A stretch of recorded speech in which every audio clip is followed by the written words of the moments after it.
Finally today, a lack of precipitation has some producers taking a closer look at rotational grazing practices. Recently, Nebraska Extension held a cover crop grazing conference. It was at that event where we were able to get some insights on rotational grazing from Extension Educator Ben Beckman. Market Journal's Bill Dodd brings us this story. As precipitation continues to elude many producers around the Cornhusker State, rotational grazing is beginning to become a more commonly utilized practice for cattle producers. This method of grazing allows producers to predetermine when and how much their cattle can graze on a particular area of a pasture. A rotational grazing system is basically, instead of just turning the animals out onto a pasture or a field, in this case we're talking about grazing cover crops, just turning them out in the field and letting them graze the entire thing at once. Rotationally, we'd set that up into different maybe quadrants. We might even go into smaller paddocks and graze each of those individually for a certain amount of time. And so we can set that move up to react to maybe a certain growth point on the plant, how far we graze that down. We can do it kind of time-wise, but we're moving across that pasture in kind of a set way.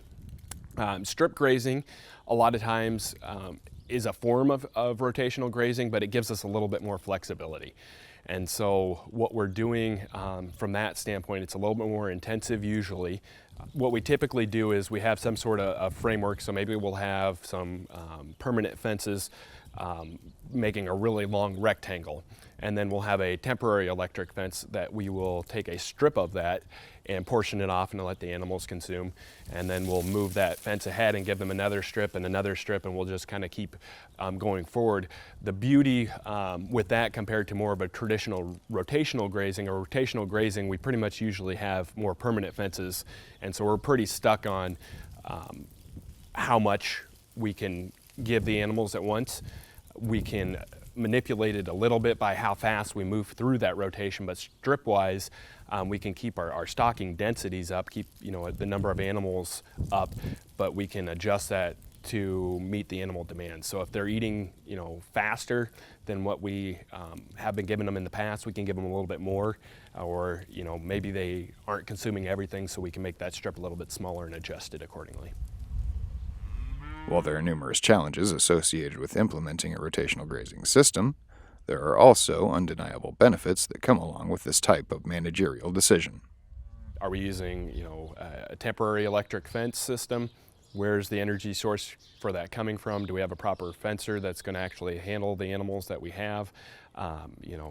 Matching the time of year. If we're wanting to graze some stockpiled forage or something like that in the winter, putting temporary fence up and temporary step-in posts in frozen ground is a lot more difficult than putting it in ground that's thawed out and in the middle of summer. So those are some of the difficulties that we start adding into the system when we're looking at doing some rotational grazing and those sorts of things.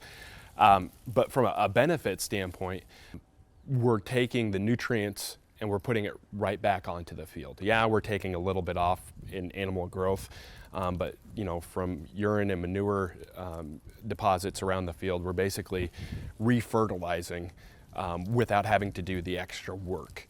And we're also harvesting without having to do the extra work. So anytime that we can kind of move the cow in, we're killing two birds with one stone there, and we're not having to go out and windrow and then wait for it to dry and then bale and move those bales off the field and then store them somewhere and then feed them back out at a later point.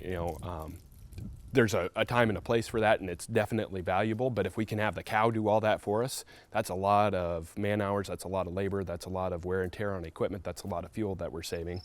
As summers in Nebraska continue to be hot and dry, implementing a rotational grazing plan into your operation will help improve grazing uniformity while simultaneously giving your forages and grasses more time to recuperate by allowing root systems to grow healthier and deeper into the soil. Reporting for Market Journal, I'm Bill Dodd.